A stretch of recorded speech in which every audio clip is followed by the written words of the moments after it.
దేవుడు మనకు తోడుగా ఉంటే మనకేంటి లాభం? ఒక్క మాట చెప్పి నేను ముగించేస్తాను, అయిపోయింది. దేవుడు తోడుంటే నాకేంటి లాభం? దేవుడు యెహోషువకు తోడుంటే యెహోషువకు లాభం ఏంటి?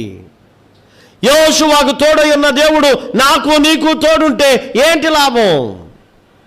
సమూయేలు 2వ గ్రంథం 5వ అధ్యాయం 10వ వాక్యాన్ని చదవండి, ప్రార్థన చేద్దాం.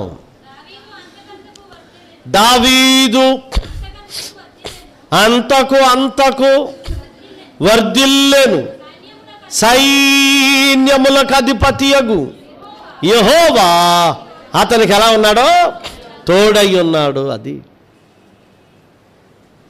దావీదు అంతకంతకు ఏమయ్యాడు? వర్ధిల్లాడు. అది దావీదు అంతకంతకు. నమాటను ప్రార్థనకు వచ్చాను, అంతకంతకు ఏమైనా వర్ధిల్లావా?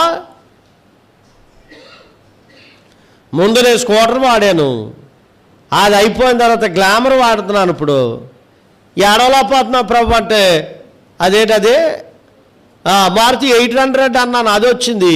అది అయిపోయిన తర్వాత ఇంకోటి వచ్చింది, అది అయిపోయిన తర్వాత ఇంకోటి వచ్చింది. ఇప్పుడు బొలోరో నియో వచ్చింది.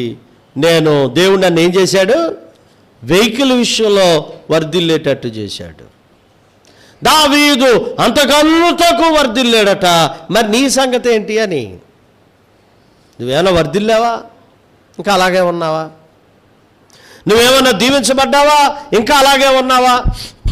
నువ్వు ఇంకేమైనా ఆశీర్వదించబడుతున్నావా? అలాగే ఉన్నావా?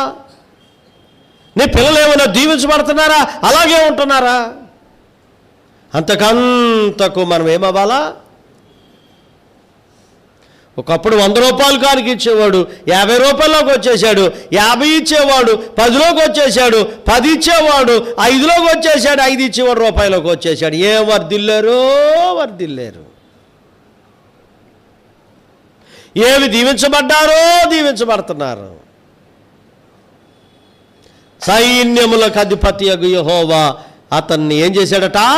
తోడై ఉన్నాడు, అతడు వర్ధిల్లాడు. దేవుని బిడ్డలారా చెప్పండి, యెహోషువ నేను మోషేకు తోడై ఉండునట్లు నీకు కూడా నేను తోడై ఉంటాను.